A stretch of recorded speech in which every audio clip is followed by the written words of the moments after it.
So in this video, I'm going to give you some overall rituals just to work with in general, and then I'll go into specific rituals or intentions that you should set for this pink moon relative to your rising sign.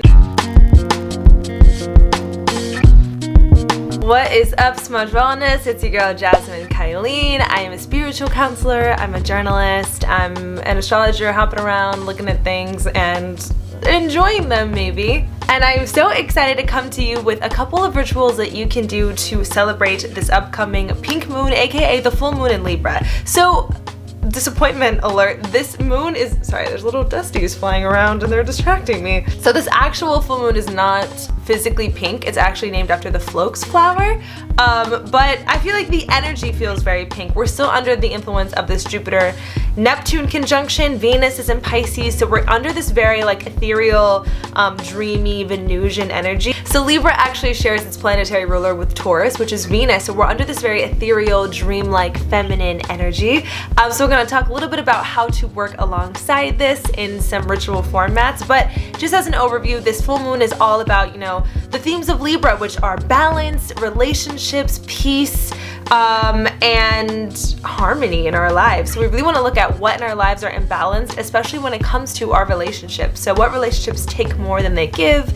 What roles are you playing in your relationships? And are you honoring relationships that mirror back to you who you have grown and evolved into, right? If you've done a lot of work on yourself and you've outgrown different themes of your life or habits or ways of being, and your relationships are kind of still stuck in that old skin you used to stand in, now's the time to reflect on, am I just maintaining relationships that actually are stagnant and no longer honor where I have grown and evolved into being? Or conversely, if you have been in a period of like solitude and you want to honor and cultivate community in a way that reflects and mirrors who you have evolved into, then now is the time to like invite in more social activity into your life and to really build community and friendships that honor your truth and who you stand in now. And also conversely to that, if you have too many relationships, and this is something that I'm kind of realizing, is that there are a lot of people that think that they're my best friend, and if you have too many relationships and it is taking away from you honoring and nurturing like those core friendships that you would actually benefit more from paying more attention to and giving more energy to, now is the time to reflect on like, how can I be more discerning with my accessibility? So yes, relationships, really reflect on them, and we'll talk a little bit about how we can do that in a ritual format. But also balance and harmony in your life. You want to look at what is imbalanced in my life.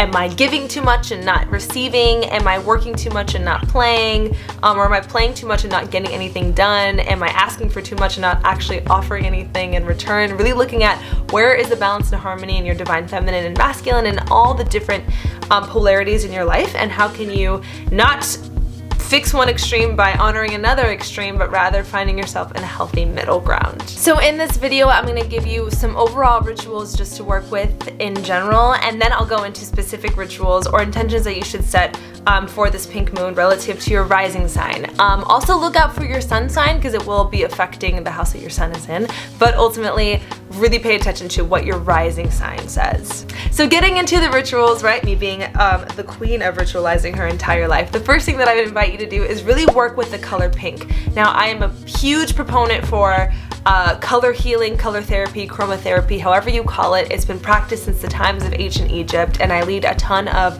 color healing workshops that I will definitely share on my Instagram if you don't follow me for the next one that I will be leading. But I am a huge advocate for working with colors, especially in ritual. So being that this is the pink moon, you really want to work with the color pink, especially because we are really in that divine feminine state of healing, especially when it comes to our relationships. So if you are especially in particular wanting to invite in more romance into your life, now is the time to not only set intention on that, but to work with the color pink. So you want to wear the color pink on the 16th, that's the day of the pink moon, but also get a pink candle and light it. Work with pink flowers. This moon, this lunation, is named after the phlox flower, like I mentioned earlier. So if you want to actually specifically work with that flower, that would be amazing. But otherwise, pink roses, pink lilies, like whatever pink flower that you can invite in, because that's not only going to get you in harmony with the color aspect of it, but also like the spring aspect of it. This is a gorgeous lunar transit for inviting in new beginnings and new bloom, especially because we're coming out of very tumultuous astrological weather, but also we're entering eclipse season. So the full moon and new moon transits that happen during eclipse seasons I wouldn't really recommend you work with in terms of like manifestation, just because that kind of tends to blow up in our face a little bit. Those are more periods of like rest and witnessing. So I will say this is kind of like the last illumination we'll have for a little bit that I would really invite you to work with. So with that being said, work with it, work with the color pink, light those candles, and really just manifest from a state of pleasure. Which leads me into the next ritual, and this is probably gonna feel counterintuitive, but like the main thing I would do is nothing. Which, okay, mind you, yes, I totally just said that we're gonna be doing nothing for eclipse season, so do something for this, but sometimes the something is nothing. Hear me out. This is such a divine feminine ruled lunar transit, and sometimes we think that we have to implement so much action, and that is probably where you're meant to be finding balance, right? So sometimes when we're in a constant state of doing, we burn ourselves out and we don't feel deserving of the receiving. Sometimes when we're, you know, constantly indulging in receiving, we're not actually implementing any doing or any discipline. So find yourself in a healthy middle ground. But when it comes to this lunar transit, there's so much pleasure that you can gift yourself in rest, right? Venus is a planet that is all about nurture, that is all about feeling good, smelling good things, really honoring all of our senses. So you want to make sure that during this lunar transit, you are eating delicious, delicious foods, you are taking extra naps, you're making sure that your blankets are extra soft, and that you are really honoring what it means to indulge in luxury and pleasure and in rest. So know that like you don't have to exert any effort that doesn't want to be exerted. Burn out the energy that does want to burn out. So like go for a jog, you know, do what you have to do, but then come home and receive, making sure that you are receiving, that you are resting, that you are honoring all of your senses with what feels good. So the next thing I would say to do is a relationship audit. So you really want to sit, and I would grab a journal, right? Really ritualize this. Sit and write down the main people that are in your life. And this is romantic partners, platonic partners, your family members, you know, your familial relationships, your professional relationships. And then the last one you want to be the relationship that you have with yourself. And you want to have each name written out and really sit with the energy of every single person. And one by one with each name, sit. Just sit with the name, connect and go within in your body and say or witness, how does this relationship, how does this person sit and feel in my life? And you really want to let your body let you know. There isn't any overthinking to happen here. There's only some feeling and some witnessing and some observing that needs to happen. So you want to go one by one and say, does this relationship honor who I've evolved into? Does this relationship take more than I have to give? Am I taking too much from this relationship and not really giving, right? Being fully honest and accountable here, but really recognizing and sitting with the awareness and the truth of what comes up when you just sit with the name of the person in your body. And then when you come back up, you know, write down what immediately flows out, whether that's, I need to place more boundaries here, I need to ask them to stop doing this thing, or you know, let them know how this certain dynamic makes me feel, or apologize for this thing, or ask for an apology for this thing, or spend more time with this person because they feel so good, or give them more hugs, or just acknowledge the goodness that they bring into my life, or maybe put some boundaries on how much I answer the phone when they call. Whatever that truth is, making sure that that flows out onto the paper, and then moving on to the next person. And really do that with all of your relationships, and the main one, the core of it, being the relationship that you have with yourself. Really sit and ask yourself, how am I showing up for myself? Am I burning my own self out? Am I supportive? Is my inner dialogue supportive, or am I my own biggest critic? Really look at the ways in which you are diluting your dreams, and if you're supportive of the largeness of your potential, and really just be honest with yourself on, am I a safe home within myself? So do that relationship audit. Sit down at your altar or sacred space while you do it, making sure that you have that journal with you, that you have every name written out, and that you let flow out what needs to flow out. And lastly, visualize, visualize, visualize. Like I said, we're still under that Jupiter/Neptune conjunction energy, which was such a beautiful opportunity for visualization, right? We were really in that third eye energy, and we're still in that divine feminine state. So you really want to make sure that you are visualizing during this transit. So just sit, like I said, at a sacred space or visit nature, and I really want you to immerse yourself in the deliciousness and the flavors and the physicality of the fullest version of your life, especially when it comes to romantic relationships. If you are calling those in, or you're calling a single partnership in, you want to make sure that you are being really, really, really clear when it comes to what kind of partnership do you want, what kind of partner do you want, what kind of partner do you want to be, what do you want the relationship to feel like, how easy is it, how safe is it, how expansive is it, how funny and playful and pleasurable and passionate? Is it really feel all the feelings that you want to come with this partnership, and sit in the visualization of it? See what you'll be wearing, see where, you know, you guys will be traveling to, see what it feels like, what foods will you be eating, what is your shared space gonna look like, what are you guys gonna do together? Really immerse yourself in the visualization of all of the sweetness and the deliciousness that you want to invite into your life. It doesn't just have to be partnership, right? Just visualize, honestly, what does the largest potential of your life look like, right? So like in your workspace, in your career, in your creative outlets, what your home looks like, what your own physical appearance looks like, especially if you're a Libra rising. This moon is going to be transiting your first house, so you want to make sure that you're really like being consciously aware of, what does that look like for me? What does the fullest potential of how I show up in this world, honor my authenticity look like? So now getting into the rising signs. If you are an Aries rising, then this is going to be in your 7th house of relationships. So this is going to be extra exaggerated for you. You really want to make sure that you are looking at, where can I invite in more peace, more harmony, and more balance into my relationships? If you are a Taurus rising, then this is going to be in your 6th house, which rules your health, your routine, and your daily commitment. So you want to make sure that you are balancing. You know, sometimes when we have any energy here, we can be hypercritical of like our state of productivity, and if we aren't doing enough, we're not deserving of receiving back. So you want to make sure that you have harmony and balance with doing and receiving, play and work, but also just like where can you be or invite in more balance and harmony when it comes to your diet, to your health, your mental, physical, spiritual, and emotional health, and your routine. Do you have routine? Do you need routine? Look at that. If you're a Gemini rising or Gemini sun, like I said, this is for rising and sun signs, this is going to be in your 5th house of creativity and of play and of romance. So you really want to make sure that you are indulging and that you're setting intention on what it means to be in that creative space. Also just being aware of any ways in which you are bringing disharmony to your own creative outlets, right? Like, are you actually showing up in a consistent way with your creativity and your creative expression? Yeah, really looking at that. But also it's important to note that when we still have that Neptunian energy that we are under, when we're having any 5th house transits, there is this element of like delusion that we can sometimes fall victim to. So making sure that if you're dating anyone right now or you're enjoying exploring, that you are not missing the red flags by looking at a rose-colored lens, but that you're also letting this pink fun energy push you to be more explorative when it comes to your dating life. If you're a Cancer rising, this is in your 4th house, so you really want to make sure that you're in a stable and healthy space when it comes to your divine feminine, right? Like, are you allowing yourself to receive? What does home look like for you? How can you bring more peace, balance, and harmony into your home, into your maternal relationships, and ultimately into your own inner world? If you're a Leo rising, then this is going to be in your 3rd house. This is the house of communication, of how we speak, of how we use our mind and our voice and our platform. So you want to make sure that you are in a balanced state when it comes to listening and speaking. If you are someone who oversteps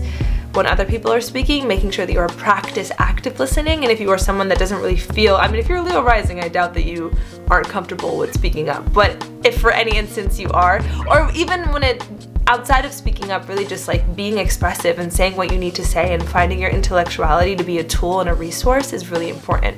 If you're a Virgo rising, this is going to be in your 2nd house, so you really want to set intention on your relationship with money.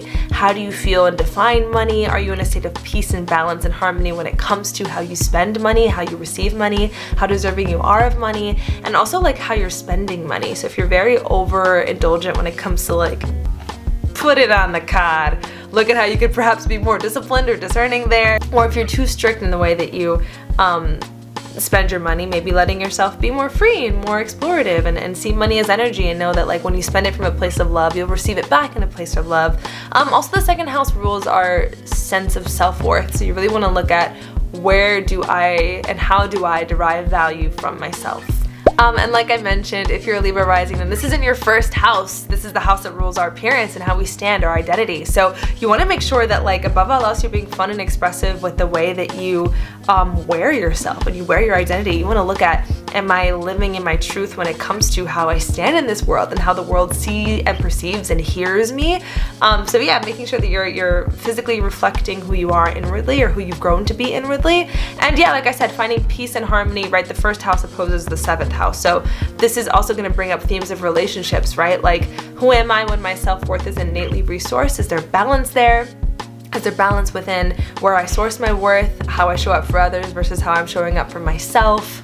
those kinds of big questions. If you are a Scorpio rising, this is in your 12th house. So this rules our shadow world, our subconscious, right? Also our relationship with like our own intuition. So you want to make sure, am I over intellectualizing my thoughts and emotions?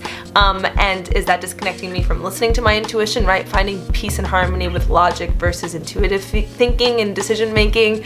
And yeah, really looking at your inner world and finding out where can I invite in more peace when it comes to my subconscious world. Also, you will probably have some crazy dreams. We're all having weird dreams under all of this Pisces energy, but like with this being in your Pisces house, your dreams are going to be hella weird. If you're a Sagittarius rising, this is going to be in your 11th house. I'm a Sag rising, so I already am seeing the themes of this sprout. The 11th house rules our friendships, our relationships, also the digital, our digital identity. So you want to look at is my relationship with social media in a harmonious and balanced place, which for me it is absolutely not. I'm way too addicted to Instagram and like it's genuinely like affecting my life. But also you want to look at in what ways can I cultivate a community that honors who I've grown into? What do my relationships give to me? What relationships are taking too much from me? Do I have too many friends? Do I have not enough friends? Really looking at your friendships, your community, your relationships on a platonic level, and yeah, your relationship with the internet. If you're a Capricorn rising, this is in your 10th house. This is a divine masculine, right? So this is the opposite of the 4th house. It's also our house of career, our house of father, paternal energy. So yeah, all those same themes for the 4th house, but like flipped. So how am I showing up in my outer world? My career platform, is there peace, harmony, and balance there? Also in my divine masculine, am I doing enough, or am I doing too much and not allowing myself to receive and let the universe have any sort of guidance when it comes to what I'm building for myself? And yeah, how can you invite in more peace and harmony when it comes to your paternal relationships, or who you are, and your own paternal energy when it comes to like taking care of yourself or others, or if you have children, that as well. If you're Aquarius rising, this will be in your 9th house. So this is the house that rules spirituality and travel. So you want to make sure that you are being expansive and liberated when it comes to how you define not only how you define God, but also how you experience God, how you witness God, how you return and ritualize God. But when we're 2 in the 9th house, we're not that grounded either. So you want to make sure that there's peace and balance when it comes to exploring philosophy and spiritual themes versus like being in this 3D human experience. And also travel, inviting in more fun. You know, any themes that I have gone over for these rising signs or your sun sign, not only are you looking for peace, balance, and harmony in these areas, but you are also looking to like indulge a bit more deeper in these areas. For example, I know Gemini was in the 5th house. You also want to make sure that you're just being more indulgent and creative and expansive when it comes to what your creative outlets are, that you're not approaching them too seriously, but rather that you're inviting in more opportunity to be more like fluid in those areas as well. So yeah, when it comes to the 9th house for my Aqua risings or Aqua suns, yeah, have fun traveling a bit more and making more vacations. Wow, I'm an Aquarius sun and I'm realizing I like just booked a trip to Costa Rica for no reason, and I realized this is a reason why, because sometimes there is not a reason for our pleasure. Sometimes we are just innately deserving of exploration. So yes. And lastly, if you are Pisces rising, first of all, you're iconic, and second of all, you have this in your 8th house. So the 8th house is the house of death, sex, and rebirth. It's the Scorpio house. So anytime we have a transit here, we really want to look at in what ways are we allowing our skin to be shed versus are we so addicted to change that we are ungrounded and we don't have any sense of stability. So really looking at, you know, the balance and the harmony there. And also, you know, like I said, inviting more harmony into this house looks like allowing yourself to change paths, allowing yourself to transform your own identity in the ways in which your identity is asking to be transformed in that given day, in that given moment, in that given breath. I hope that those resonated with your rising and sun signs. I hope that you enjoyed this pink moon. It's a really gorgeous one. It's a great lunation to work with, especially because, like I said, we're going into eclipse energy, so we just want to take advantage of this nice calm eye of the storm that we're in. So with that being said, I'm sending you all my love. Thank you to Smudge Wellness for housing my voice. It always means the world. If you want to connect with me, you can find me on YouTube by Jasmine Kylene, if you're not already watching this from my YouTube, or Instagram at Jasmine Kylene, or you can go to jasminekylene.com to work with me one-on-one. Until May 2nd, I am donating all of the readings that I'm doing forward to different charities. So if you want to work with me, now would be a beautiful time because it will go towards something great. And with that being said, yeah, Have a good one.